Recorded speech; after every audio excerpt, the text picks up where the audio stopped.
I was asked to come to America to work for the Beast team. I had basic knowledge about YouTube. I didn't really know too much, but this was the good thing about him is that he paid me to figure it out. I think creators really mess up there a lot of times. Just take the risk. If you upload 10 videos, if one of them flops, I mean, what do you have to lose? In the end, you're still running a business. And if you're always trying to hit 100%, you're never gonna do it. Changing color red to color yellow, is that going to triple your views? Like, let's be completely honest. I mean, I wouldn't even know anything about YouTube if I didn't see these free videos. What is the common thing that you can just tell that majority of people probably are doing wrong right now?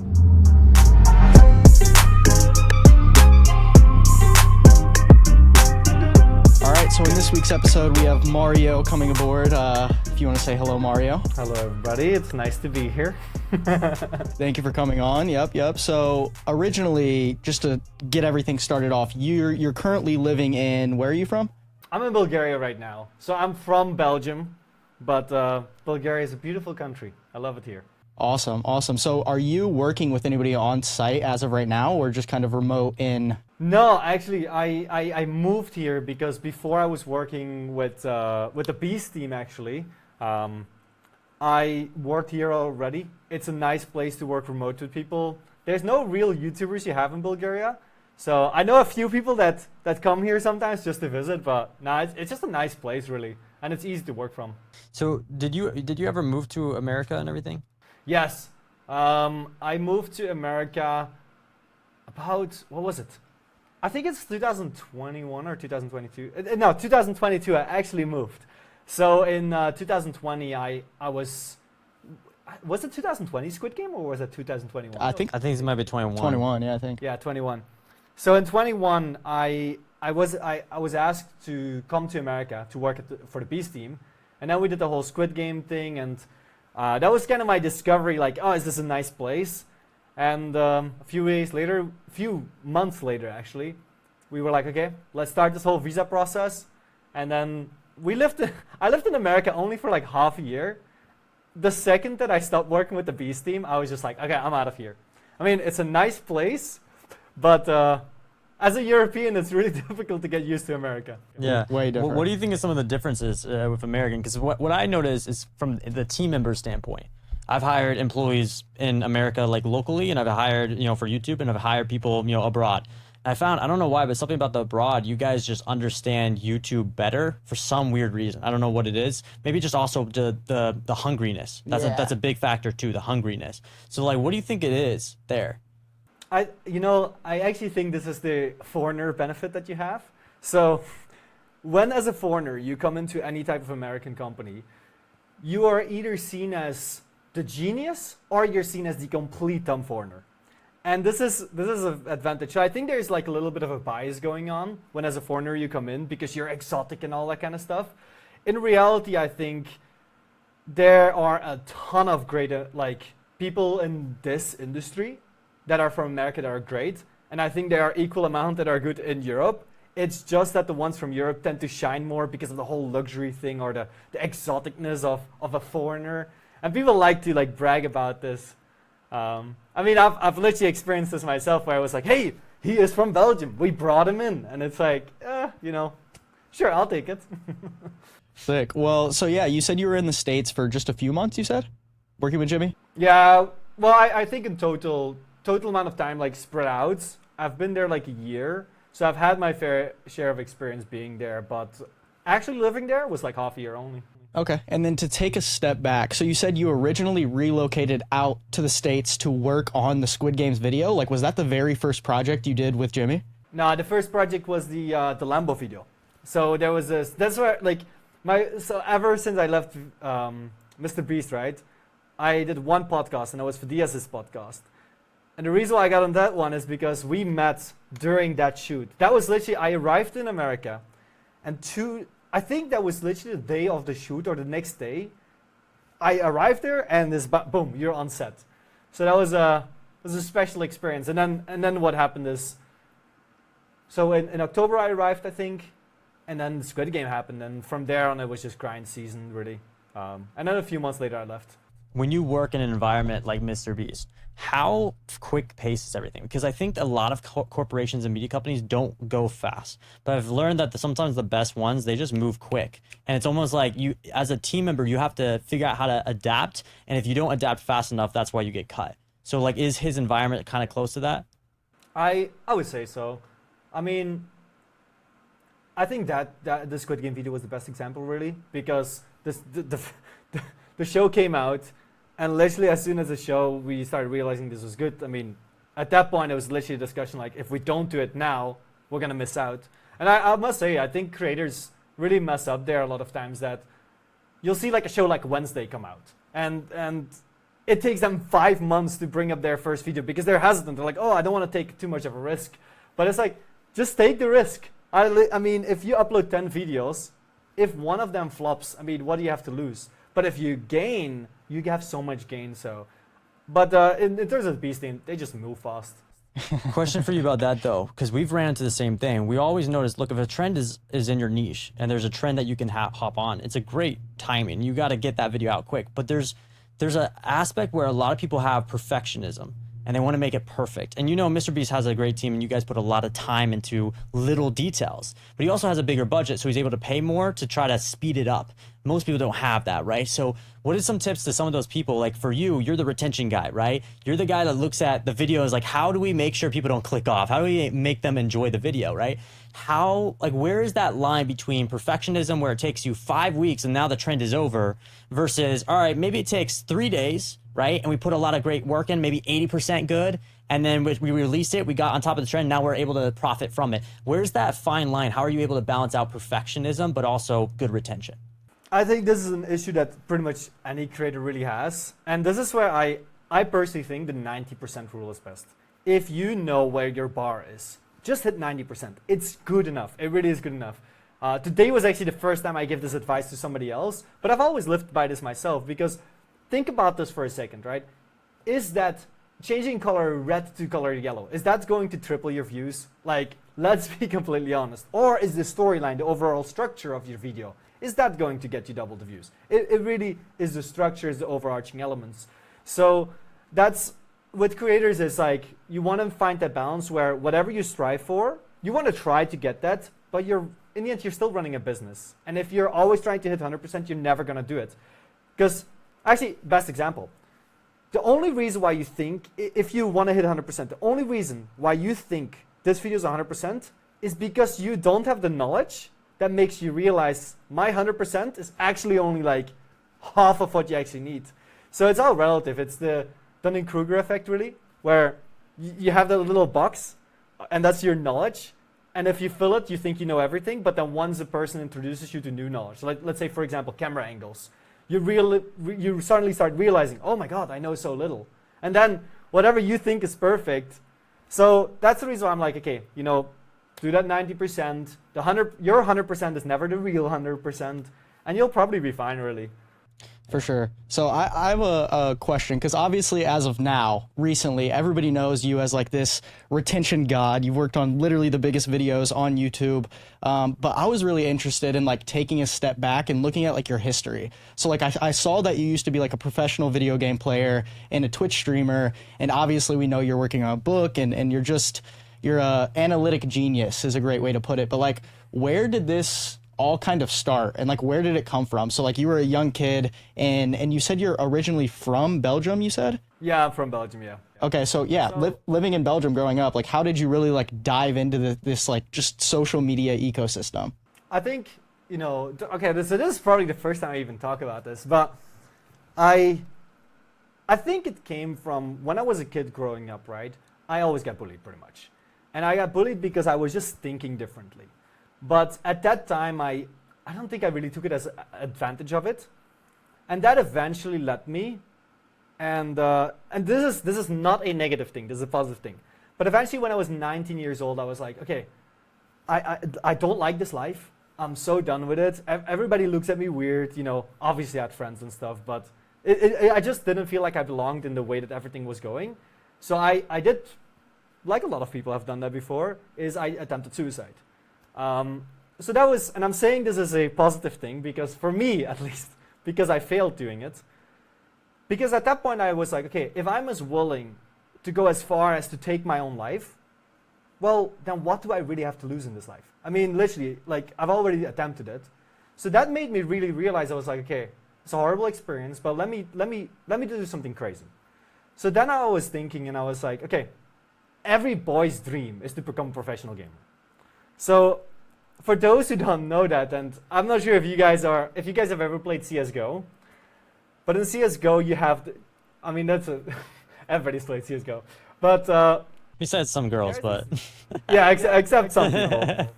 But there is these low ranks, and I was like, at that point I was silver 4, so that was like a horrible rank. I was like a shit player. Yeah, I was shit. Guys, I am silver. I feel offended, guys. I apologize. You know, at this point I'm probably silver again at this point. So. But I was like, okay, you know what? Let me give up university. Let me give up everything that I'm doing. I'm gonna become a pro. So I was like, okay, I just want to become a pro. I mean, if I'm willing to give up everything, let's just try to at least make a dream happen. Now, I didn't go pro in CS:GO, but then PUBG came around. And this leaderboard grinding was so addictive because I was grinding, and I met some cool people, and I was like, I'm gonna be top 500. And then you reach top 500. And then you're like, I'm gonna be top 100. I'm gonna be top 50. I'm gonna be top 10. I'm gonna be number 1. And then you reach number 1 leaderboards, and then you're like, you know what? Let's go crazy. Let's do number 1 in NA, number 1 in EU. And it was like, this pattern just kept on it kept on keep on going. But then eventually, you know, I was very lucky to meet some really cool people that way. But I was like, okay, this doesn't make me good money. I can't live off this. I can't support a family. I have a kid on the way now, for example. Like, professional gaming, unless you are really, really popular as an influencer as well, money is not that great. So eventually I was like, okay, let me move on. Let me get a real job. I got into influencer marketing at that time. That was for 3 months, and then I was tired. I was like, okay, I have so little impact here. And that's when I met a guy called Quabblecup.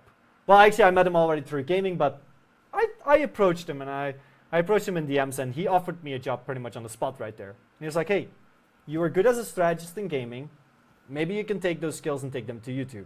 So when you were a professional gamer and doing Twitch streaming at that time, did you have your own YouTube channel as well that you were pumping content out on? I tried a little. I dabbled a little at the end. So I dabbled a little, and that was when I discovered the whole SEO thing. You know, like, oh, keywords. Put a keyword in your title. And this is what year at that time? This was 2020, I think. 2019, 2020, something like that. I think it was 2019, end of 2019.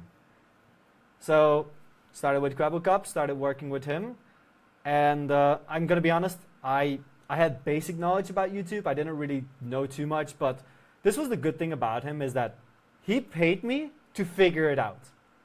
And I always give him like the credit for it, because who pays somebody to just figure stuff out? I was not productive at all.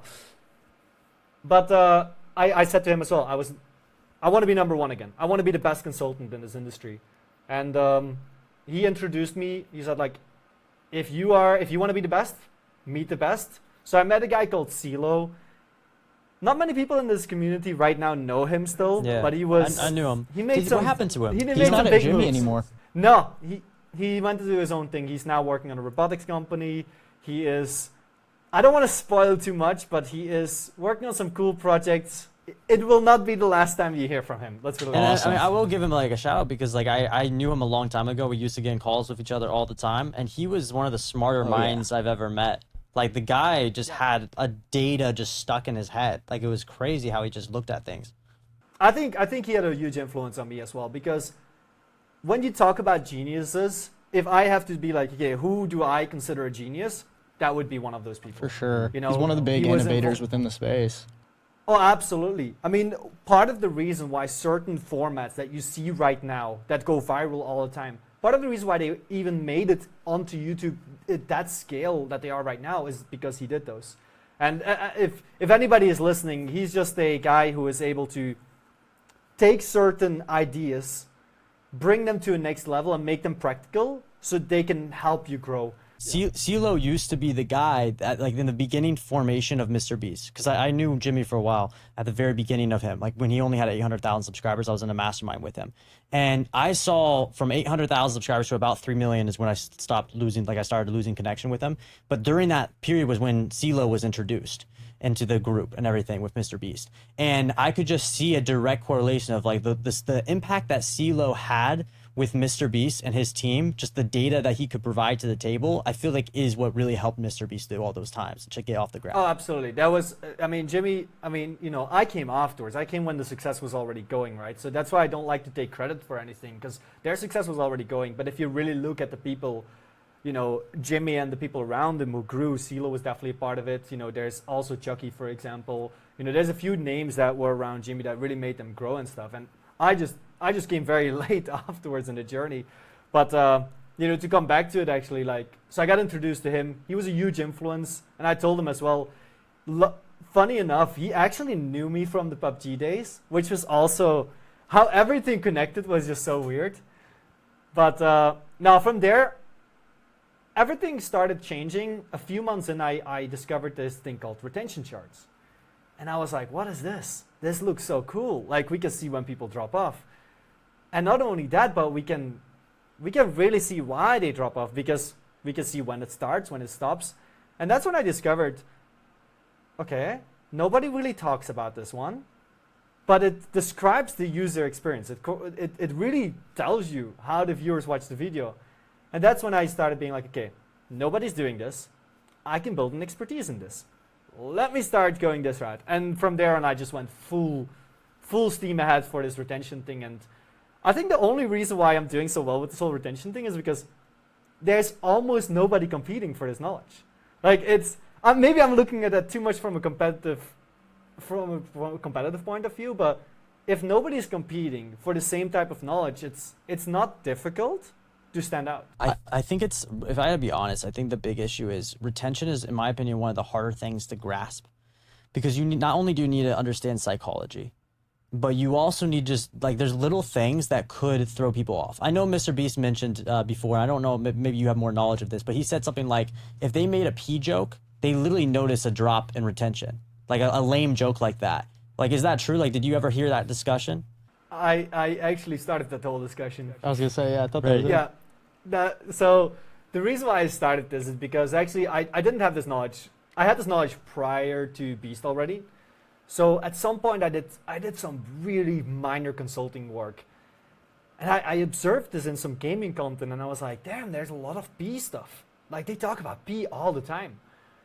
And I saw drops whenever this happened, and I was like, okay, this is fascinating. And in the end, the P joke is what caught on. In the end, it's all gross elements. You know, whenever you talk about something gross, it tunes people off, because think about it. When do people watch content? They're eating. You know, the last thing you want while you're eating a nice, delicious sandwich is to hear somebody talk about how they're peeing or something. So, but yeah, at some point I tweeted about it, and, you know, internally the team started catching on, and then at some point Graham Stephan, he came to the studio, and this P thing came up, and then he was like, hey, can I ask you about it? And it was like a small little thing. And yes, the data says that P is bad. So there's a 5% drop. But it just got on, and I still think, from anything that anybody can learn from, the fact that something like P jokes are so bad is amazing. I love it. For sure. I think something you mentioned that's kind of interesting as well. There's two things. One, what you said is, like, I think why you're succeeding so well is because there's not a lot of people you're competing with. I think that's definitely true, but I think an aspect of it as well is just like the scale and levels ahead of everybody else you are with retention as well.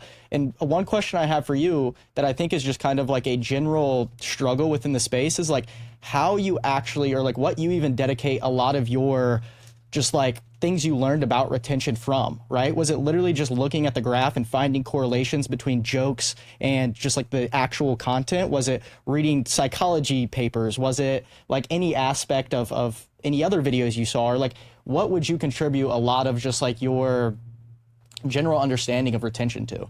So it began with just analyzing. So how it began is because I had a little tool that I made, like, this was a spreadsheet. It was actually pretty stupid and it wasn't that good. But I would run multiple retention charts through this tool, and it would start highlighting, hey, pay attention to this, hey, pay attention to this. And I just did this over hundreds of charts, and eventually you start picking up on patterns and you start getting this knowledge. Now, that would only get me so far because you don't learn everything from retention charts. Then what I started discovering, and this is like the cheat sheet of knowledge, but when people go to university, they have their paper, right? Their thesis. The funniest thing is that most people study. They put so much effort into this one thesis, and then they get like some normal corporate job where they sit behind a desk and don't reveal anything anymore. So what most people do is they dedicate their time to famous research, research of this one big guy or anything like that. So what I would do instead is I would find these like one-off papers that are sometimes, like some of them are extremely lengthy, of this one person that nobody ever heard of. But there is so much interesting information. He references so many other researchers and stuff. And going through those papers gets you like this deep understanding of what you need when it comes down to psychology. Psychology is also important.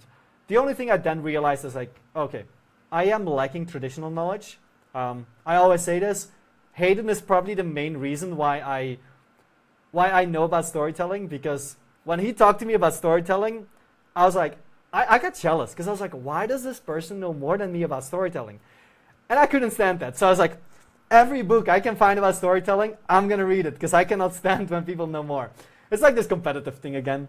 But if you combine those things, you read a lot of books, you do some research, and then you do these analysis. When you have that, you have all the knowledge. After that, the only thing that I looked into that most people don't do is understanding how to create knowledge. And that is learning this process of how do you create new knowledge. And there's a type of doing this is that when you find something, you find the attributes, you theorize about those attributes, and then you go attributes first into a solution. And that's how, I don't see many people solve problems like that. So combination of those factors pretty much gets you the knowledge that you want. And I mean, at this point, it's so intuitive for me, and I dedicate most of my time just doing exactly that. It's like process every single day. Just look for more knowledge. I have a question for you. So, obviously YouTube Shorts, we've noticed everyone loves talking about it right now. It's like a weird thing. It's like crypto at this point, right? Everyone's talking about the new feature, right? I've been always thinking back and forth and talking to other creators about this and some data guys about this. And I was like, is there a point where you believe that it could change the psychology and attention spans of people if this becomes a normal everyday thing, let's say 3 years down the line, right? Where 60-second content becomes the normal, where we're starting to see almost an extreme where I see either you have a long form podcast, which is maybe 60 minutes long, or you have the short 60 seconds, maybe 2-3 minutes long videos, right? And they're starting to become these extremes at this point. Do you think that shorts is going to potentially hurt long-term people's attention spans for that middle length content of maybe 10, maybe 20 minutes long? So I actually don't believe so. So I looked into the whole debate about attention spans and whether they're shortening or not. And so I had to look deep because I knew that this was a very big discussion topic. And what I realized is that most of the research done around shortening attention span had no real merit behind them. So that made me realize, like, okay, the research says that they're shortening attention spans. The research is shit. Okay, let me now look at this stuff. And then recently, this is actually very, very recent. Recently, I started seeing some shifts happening. But what is happening is I also saw longer formed content actually performing better. So shorts performs fairly well. But I saw an increase in demand personally for some of the, especially the channels that I work with. So of course, I don't have access to every single channel in this world. I'd love to though. But hey, if you want to add Mario, just, he will send you your email. You can add him as a channel manager. I'll take all the data. But I like some of the channels that I work with, for example, we were doing these 8 to 12 minute experiences. And the second that we had this weird hypothesis, and we were like, hey, what if right now the short form content is meeting a certain demand for certain experiences, but this also creates a new demand for like slightly longer than 12 minutes content? And it was a weird hypothesis. We haven't completely figured it out yet. But recently what we noticed is that when people swap from 10 minutes to 25 minutes content, they suddenly start doubling in views and stuff and start really going really hard. Now, this could also be an algorithmic reason. So we're still discovering, this is very early. But to come back to the whole discussion point of the whole shorts thing, I don't think it's related to attention spans. I think this is more related to curiosity needs. So when certain topics, they don't need 5 minutes in order to satisfy a certain need. Other topics, you want 5 minutes because they are required to get that needs. So I don't like the term long-form content for that specific reason anymore. I think we need to identify short-form content. That's the sub 1 minute content.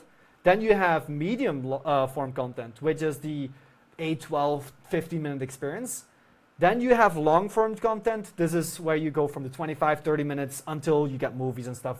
Movies is technically also long-form content. And I think there's something happening there. We're still looking into it because I'm always reluctant to say that something is true, especially when some data says yes, some data says no. So we're still figuring it out. It's one of those things because we've noticed it too. It's like I just can't figure out the shorts data. Like that's the thing I'm just still trying to figure out. I don't know why compared to long form videos. I look at a long form video, I can look at some key metrics. I'm like, okay, it kind of makes sense. I can see what to tweak. But shorts is one of those things where we'll sometimes post a short. We're like, I don't know even why this went anywhere. Like, have you guys figured out a better formula now? Like, are you able to see what worked well for short? So the problem with short is that I think retention doesn't play as much as a role as people think on shorts. The reason why is because shorts, they spark curiosity, right? And you have to deliver on this curiosity need. And that is really in general, right? And I'm really now taking a very non-nuanced approach here. But what we notice with shorts is that typically shorts, we're executing mainly on the interest.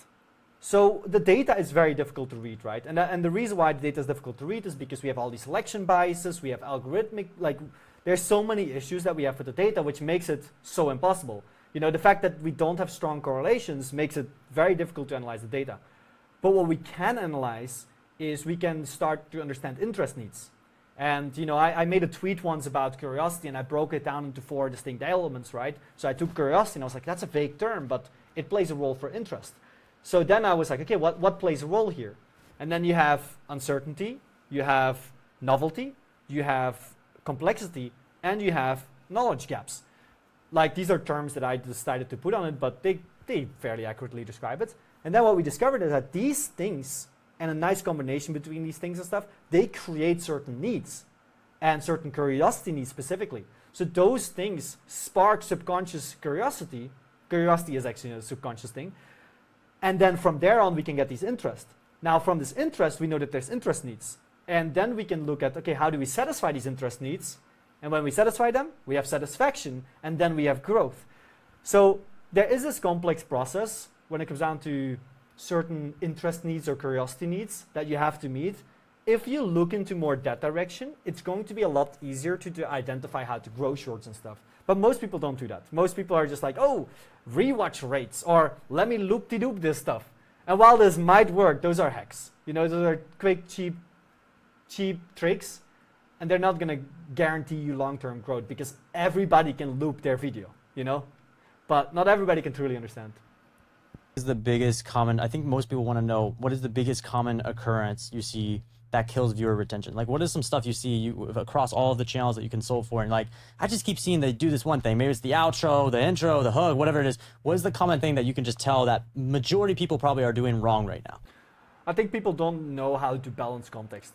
So context in this sense, if you want to go, I always like to call it exposition. It is more aligned with like the traditional terminology and stuff, but it's all the information that you want to give that is not really progressing your story or progressing you to the end goal or anything like that.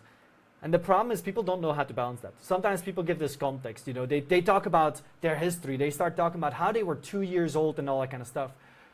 And the best way to describe this is that if you look at evolutionary psychology or storytelling based on evolutionary psychology, right? What we notice is that, a lot of our storytelling is made to gain knowledge how to survive a tiger attack. If I'm going to propose you, hey, I will tell you how I survive a tiger attack, and then I tell you how I tied my shoes first, that is irrelevant information. Nobody cares. And we as humans are instinctually, we see this information and we're like, okay, this is boring. Like, we don't need this information. This is not relevant information. It's not progressing me to the goal. I'm not learning anything from it.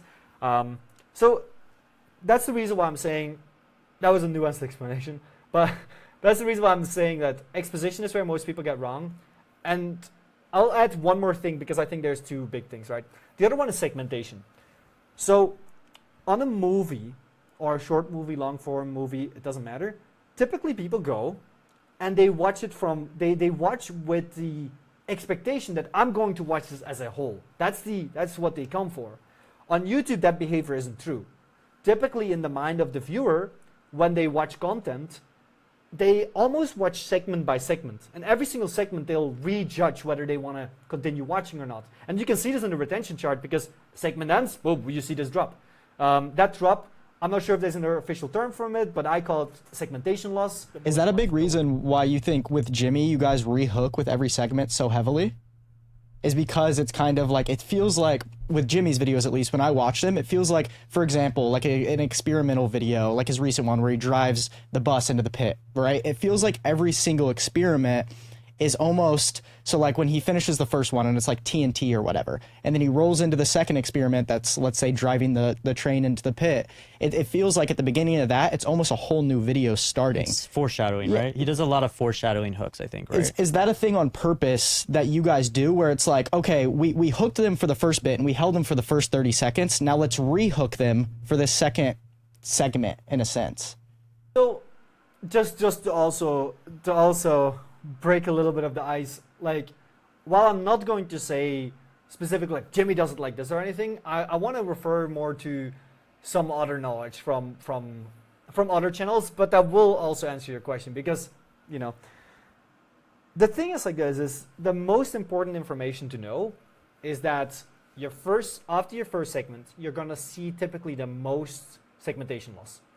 So in order to avoid that, it's really good to make sure to reduce the amount of exposition information or like almost like your transition segment in between, to reduce that to as minimum as possible so that you introduce your conflict as fast as possible. Because what we see is, if we really think theoretically here, after your first segment, you have the most segmentation loss. Then you have your second segment. You have segmentation loss, but it's not as big. After your third segment, your segmentation loss isn't that big anymore. And that's the reason why after your third segment, you can typically start really being fancy, creative, and you know, that creative freedom that some people like to express. I typically say do it after your third segment, and you're more likely fine. Now, some channels could get away with it, but again, really, if you start thinking in terms of segments, then you will start understanding how viewers watch content. And if you start optimizing that way, I mean, segment is not like tip number 1, tip number 2, tip number 3. I mean, that's easy type of segmenting. But even as storytelling, I mean, think about it like, okay, what is a segment? I go to the store. Okay, that's a segment. Okay, I now am eating and having a conversation. That's a conversational segment. You know, and if you start learning to cut your video into these segments, then you can start optimizing and making your retention better. So you're saying the biggest drop-offs you're seeing in retention in general is just like the transition between segments, right? And is there any like nuanced things that you see that improves that transition from segment to segment? And I think what you were explaining with the Twitter graphic that you put out with non-progressive to progressive content kind of helps out, if you want to dive into that a little bit. Yeah, so I recently made a post like the segmentation, and you have non-progressive scenes and progressive scenes. And what this means is that any type of scene that clearly makes me move forward, right? Let's say I'm trying to build a tower. Every single piece that I place, that is progressive content. Any type that I'm describing the piece or anything like that is non-progressive content. We want to reduce the non-progressive content as much as we can, and we want to just deliver on the progressive content as much as we can. And when we have a constant stream of progressive content, the viewer will always feel like we're moving forward. And that's the feeling we always want to generate. So sometimes we have this, that people do some stuff and then they give like a 10-second or 20-second emotional reaction. And that is like, or like they make some jokes about it. The problem is when you're making jokes, I mean, I'm not saying it's bad to make jokes. You can make jokes. But if you do that for 20 seconds, you're not progressing for 20 seconds. That is 20 seconds that a large portion of your viewers might tune out. So you want to reduce those kind of stuff. Keep your comedy as kind of like a styling thing, you know, as like a tone thing, rather than actual like, hey, this is the comedy segment. People do this all the time, but especially the giving context, or also, perfect example. If let's say you give somebody $10,000 and they receive the $10,000, and now they talk about 20 seconds, they talk about how amazing it is. The whole goal was to give them $20,000 or $10,000. We've already achieved our goal. All the extra stuff, nobody cares about that because you're not progressing anymore. And when I say nobody cares, there's definitely some people who care because we have character development. But in general, the mindset you want to have is that a lot of people will disconnect from here because we're not progressing anymore. So this leaves the opportunity for people who don't truly care to leave the video, and that's how you lose. Almost, if you say, let's say the video is like, I'm giving away $10,000, would you do that more near the end? Like the reward, the payout would be more towards the end? I think you need to do, this is going back to curiosity and stuff, but when, let's say you have a video that executes on a novelty-based experience, like the video promises that you're going to see some new cool stuff, like some weird recipes, right? Then what you could have is, the overarching goal is to showcase, you know, a bunch of weird recipes. That could be like this one special recipe that you have as an overarching goal. But what we want to do is we want to constantly deliver on this novel experience that people are looking for. We want to do that again. We want to do that again. We want to do that again. And in the end, you want to have this high experience, which makes this like your video ends at a high, which is the most exciting one of all. That's the one you want to actually have at the end, so that you leave people with an exciting experience. But you don't want to just have one moment. You want to constantly have these small little deliveries. That's the reason. I mean, best example is if you have like a murder mystery, right? There's one big mystery, but in the entire movie, which also applies to YouTube content, we are still solving little small riddles.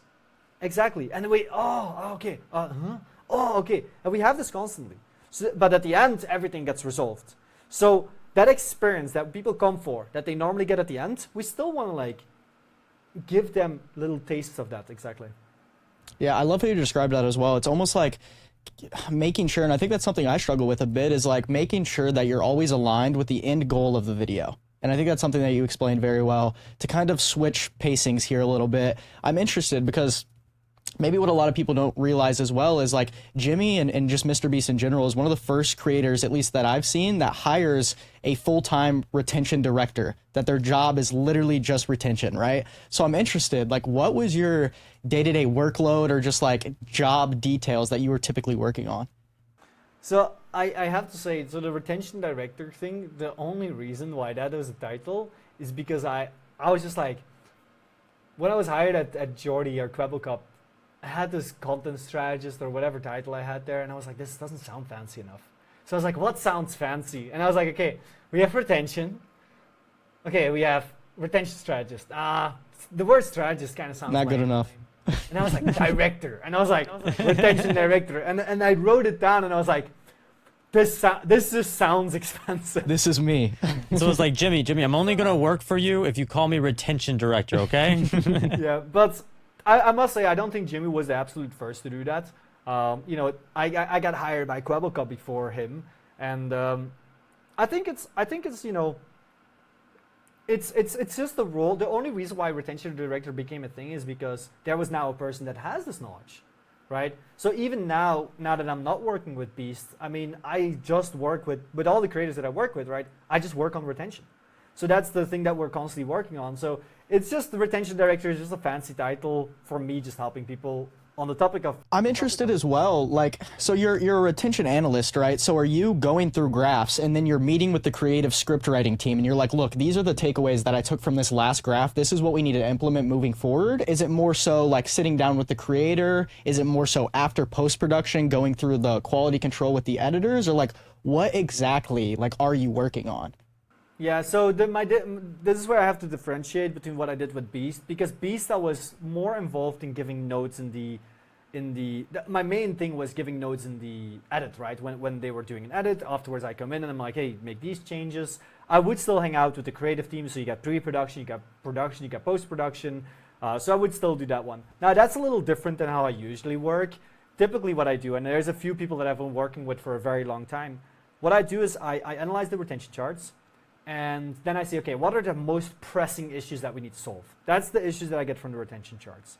Then I watch the video, and I take the knowledge that I have, and I try to be like, okay, what are the other elements that we don't see in the retention chart? Then what I do is I sit down with this creator. Typically, I always sit down with the decision maker, which is the creator himself. Sometimes the team is involved, but I typically don't like it when it's just the team, because I could explain something and be like, you have to do this, and then if the creator doesn't get the context, they're going to be like, what the hell is this guy saying? I sit with them, and I take them and I say, okay, this is the issue. This is what you have to do. These are your issues. This is all the theory, so I want them to understand. I want them to understand like how does storytelling work, all this kind of stuff. How does sounding more genuine, for example, is something that I recently discussed with somebody. How does this work? Like, what's the theory behind it? And this is what I propose. And I think this is also a very, very important thing that people have to do, is that when you have an expertise, you can't just say, do this. Because then everybody's like, oh, but I have my beliefs. I'm not going to change. So what I like to do is I like to give everybody the theory, and then I give them my suggestion how I think it should be improved. Because they can completely say no to what I believe is the right solution, but they cannot say no to data and the actual factual things here. So this also makes it easier for me, because even if they don't listen to me, they will listen to the knowledge, so I achieved my goal anyways. But that's what I do pretty much. And then sometimes recently I've helped some people when they have a video, for example. I tell them like, hey, change this, change that, or they're scripting and they come to me and they're like, hey, is the script going good? And I'll be like, hey, you're actually going this direction, but you need to go this direction instead. But that's just because I'm just passionate about it, and sometimes I like helping clients, you know. For sure. What would you say? So like, it seems like now, like how old are you now? I'm 29. I'm gonna Getting turn up there, 30 man. soon. We're Getting up almost there. old. So you said you do have a kid on the way, right? Yeah, we're about up from recording this podcast, so it's gonna be like we're like 4 weeks out. So probably by the time some people see this, I literally have like this little baby Mario running around.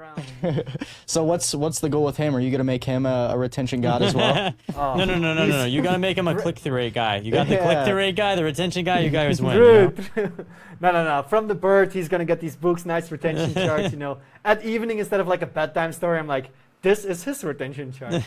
Yeah. Well, no, he's. You know, I'm excited for it. It is a little bit of an interesting experience, because, you know, now as well, I will think about the impact. I will think about what content am I going to serve him, and I think it's also going to be interesting in a way.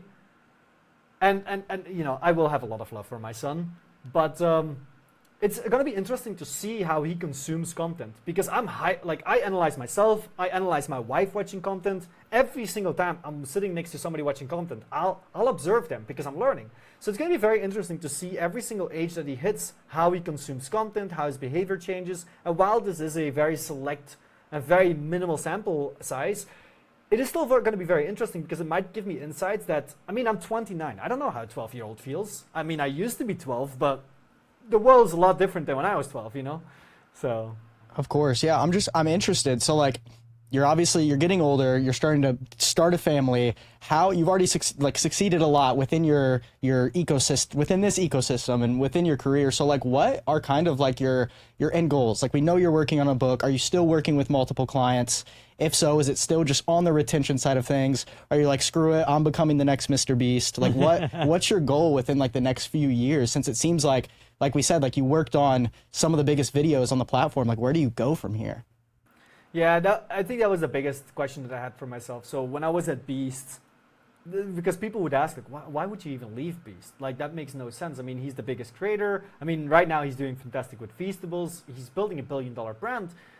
And the question is, why would you step away from something like that? Especially because it's not like I was just some script writer or something. I mean, I had good conversations. I mean, I think I was in a good position in that company. So why would you ever step away from such a great opportunity? But that made me think, you know, at some point I was talking to Jimmy as well, and I felt this whole thing, and I told him about it, is that sometimes we make these 100 million views and I don't feel anything anymore. There's no excitement anymore. And that made me realize, like, okay, why am I doing this in the first place? Like, what was I trying to achieve when I started this whole thing?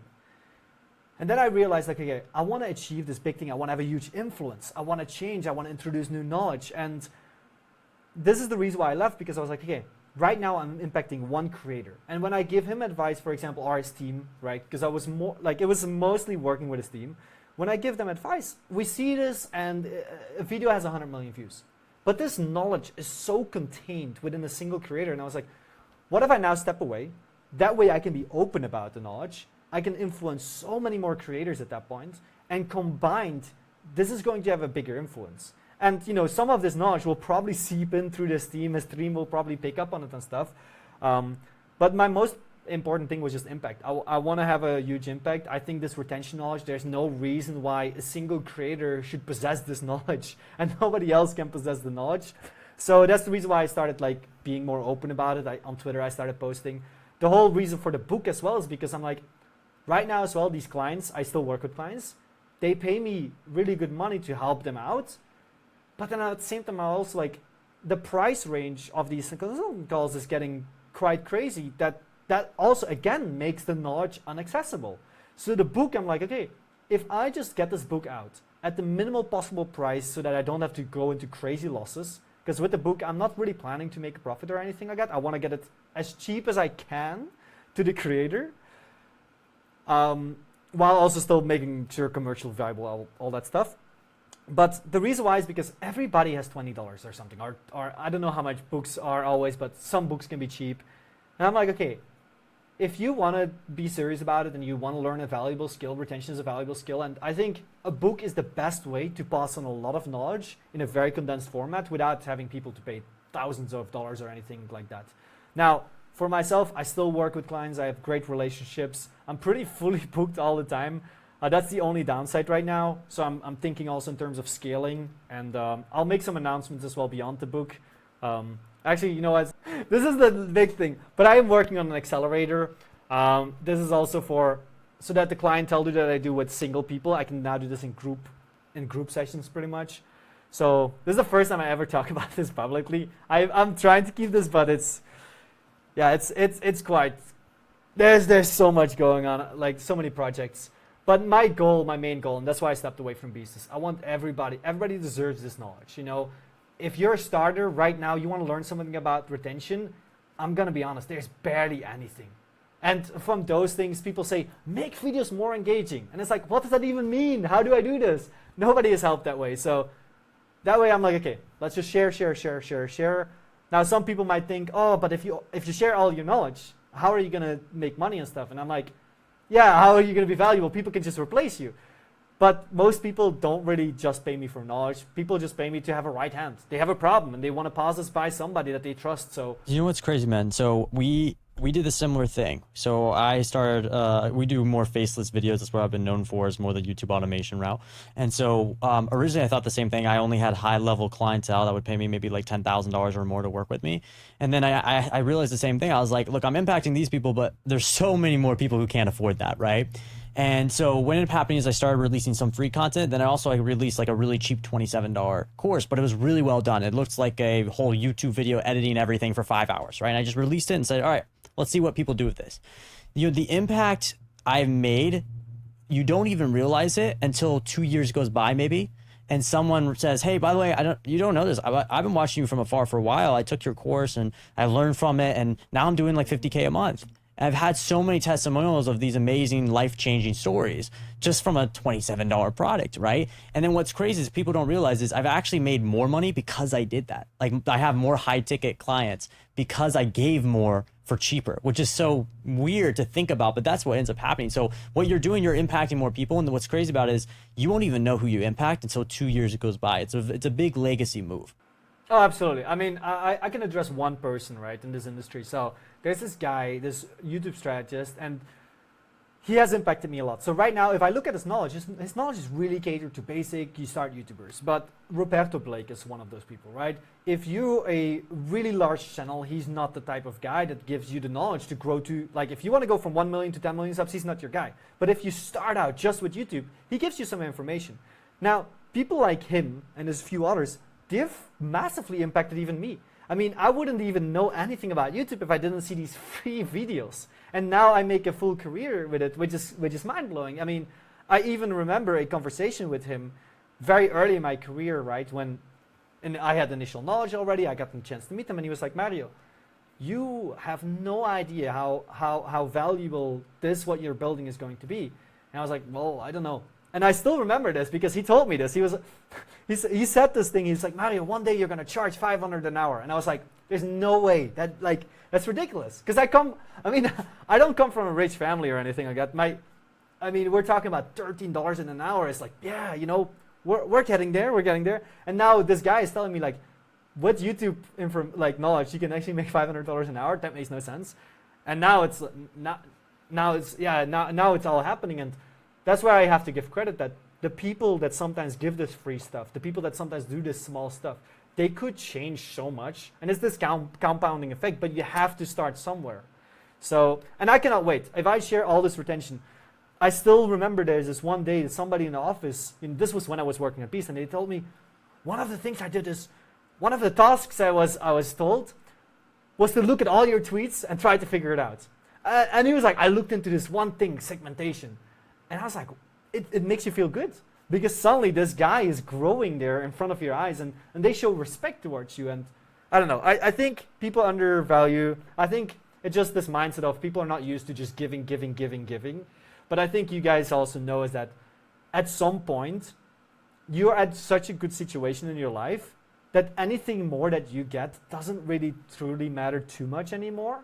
And at that point, there's nothing better that feels than giving, right? There's nothing better than just seeing the smile on somebody's face when they're like being impactful. Yeah, exactly. What do you think though? Because I do think there's a level of there's a lot of people, especially on Twitter, because I call it YouTube Twitter world, which is what's funny about it. You got all these people who are like YouTube experts, they move on to Twitter to talk about YouTube. It's the funniest thing. But there's a lot of them that's popping up, and I'm sure you've seen them, where they don't really have any past. Like, maybe they've worked with one client that had, 20,000 subscribers or something, but now they're tweeting, and they're actually gaining a lot of momentum about YouTube. But the stuff they say, 50% of it is like, okay, this is a little off. Like, there's a lot of that I'm noticing is becoming like the next crypto guru. Is what it feels like. Or like drop shipping. At least for my space, YouTube automation, obviously, because it's an easier space to enter into. So for you, what are some tips maybe on how to identify someone who's a little bit more legit, maybe a little bit more credible about what they're talking about? I think we need to address one thing here as well about some of these people. Some of these people that give you this bullshit don't have bad intent. Like, I know a few people, they say some stuff and I'm like, okay, this doesn't make any sense, but you can feel the passion. They really try. And I'm gonna be honest, my first year, I've definitely made some like weird assumptions and stuff that just didn't happen to be true. Yeah, exactly. You do that because you get excited, you think you know a lot, and then you realize, oh my God, I know nothing. So I think some of these people, give them 2 years, these people are they're gonna be actual experts.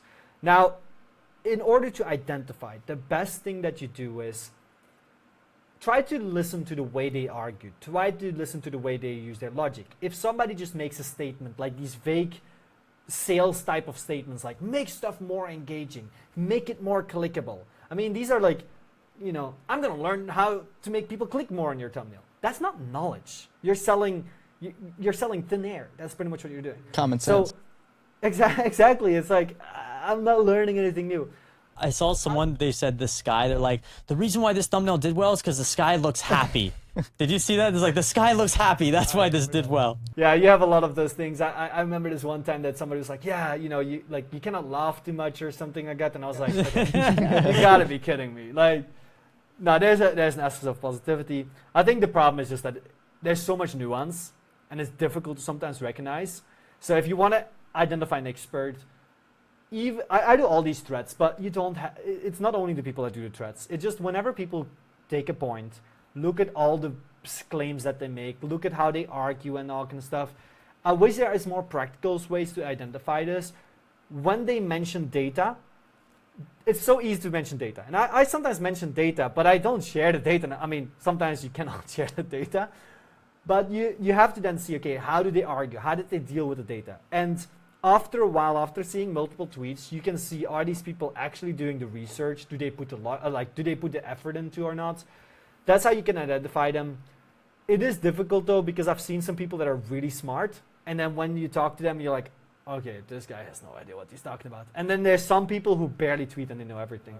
I think one thing you do really well as well that I think a lot of people notice is you speak a lot on just nuances. Like one thing that you do on Twitter, you make a lot of claims, but you also back those claims with data, like you're saying. And a lot of those claims that you're even backing with data, you're even saying yourself like, hey man, this isn't exact. Like you may do the exact opposite of this and it may do very well. Like this is just what my data is pointing me to. So I think a big thing there is also just like being able to recognize people and like just being sitting here and being able to conversate with you, somebody who's open-minded and realizes that there's always two sides. Like you speak a lot on psychology and just like humans, like that's all retention is. If you can understand a person and understand your audience, you can understand your retention graph, right? And it's like a lot of times one person may do one thing and another person may do the exact same thing, but the exact opposite, right? And have a completely different reaction. So I think that's one thing that kind of like makes you stick out from a lot of different people as well, is being able to recognize and play both sides.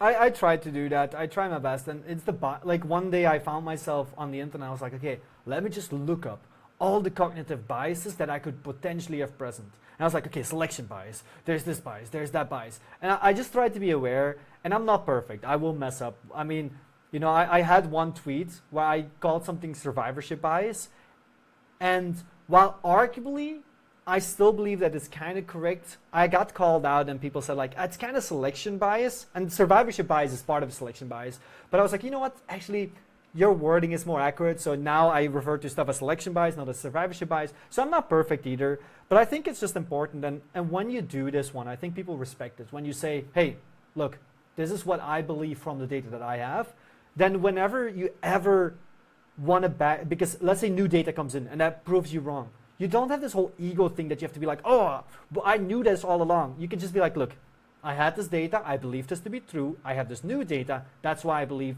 this is why I have to change. Now, in general, yeah, exactly. In general, I try to only do claims that I'm like, okay, I have strong data on. But again, there are some things that are just very difficult to find data on. And then you just make your best bets.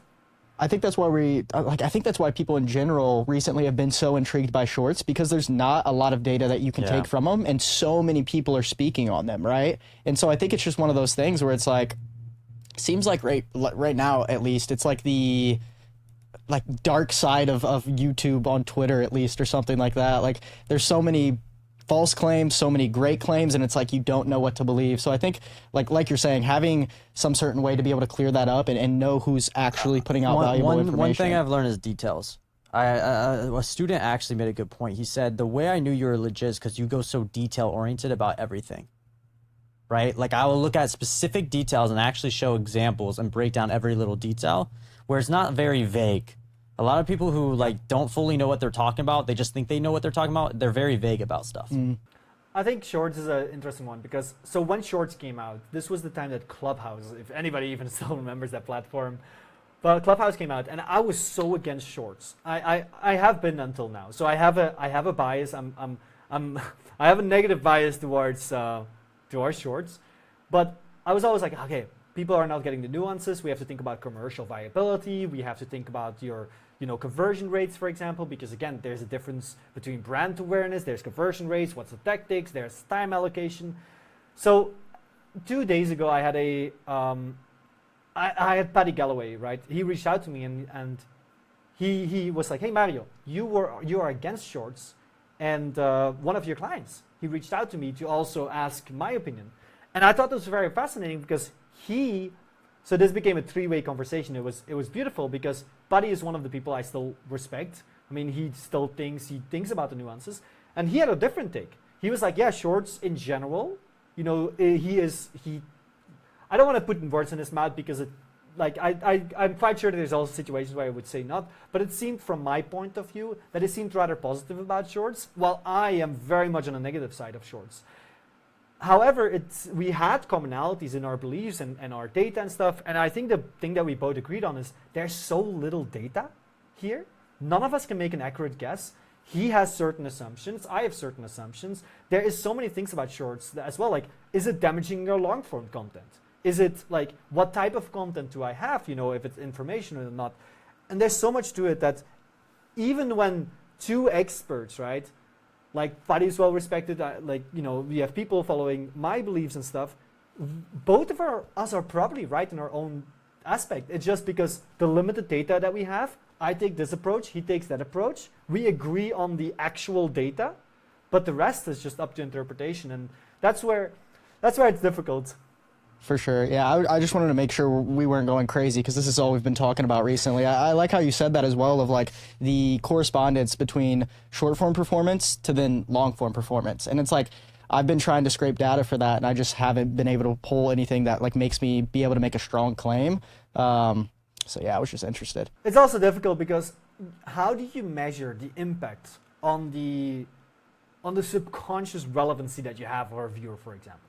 What if you upload these shorts and therefore the curiosity needs go down, or the need for your type of content or anything? And also, some people stay only relevant. So how do you know what goes on over a period of 5 months in a person's mind, and the impact of shorts on that? We cannot measure that right now. So, and that makes it difficult. Which is this is one of the big reasons why I have stayed away from the whole hey, shorts is a great thing, because I'm like, I don't want to tell people to do something and then end up having it be extremely damaging. That's crazy. I was just gonna say, I think I ran into the same thing because at first I was like kind of on the fence. I was like, yo, I think shorts is actually pretty decent. You can balance it out with long form. But then my clients started to listen to me, so they did it. And across the board, majority of them were not performing well on their long form videos. So just their long form videos tanked and they weren't making any money anymore, which obviously have more monetary goals than fame goals. Yeah. And when I realized that, I'm like, I don't want to do that again, where if I'm kind of on the fence about something, I can't give someone a definite answer or even sometimes a possibility answer, because I'm concerned that they're going to I feel like it's dopamine, right? Like when you do a short, you can sometimes get easier views than long form. It's less work. And that I don't want people to be encouraged to do that over the monetary gain and also over data and like giving it time. Yeah, I think this is an important distinction as well. Like you, me, and some others in our space, most of us, when we get paid from clients, what happens is these clients, they want to increase views, they want to increase revenue. So if you say, hey, do shorts, for example, and they do this and their money goes down, that is not a good look on you. So, and then if I'm there, like this is for me, right? I have this expertise on retention and I can grow people through retention. Why would I even mess with shorts, which I already know we have so little data? Same with thumbnails and titles, by the way. There is some data on thumbnails and titles, but at the same time, even there, CTR rates are pretty shitty. I mean, there's a selection bias there going on. So there's already so little data. So I try to stay away from it's not really expertise, because when you don't have data, you can't really form an expertise. I'd rather stick to retention than find growth through retention, because I strongly believe if you make the experience of a viewer good, in the end, it's going to be superior. I can agree with that. I think that's a good way to end it. Yep. All right, so if someone's trying to follow you, if someone wants to get to know you better, like where do they go? They go out to my Twitter. If you just type Mario Joos, you'll find my account. I have this twitter.com/Mario Joos with double S, because my main account got banned when I was 14. So check it out in the description. Thank you for coming on today, Mario. I really Learned a lot. It was a amazing. lovely conversation. Thank you. If guys. you're out here for Vid Summit, make sure to let us know, and we'll have to connect again. I might. I'm thinking Make about it happen. You better, man. We're just down the road.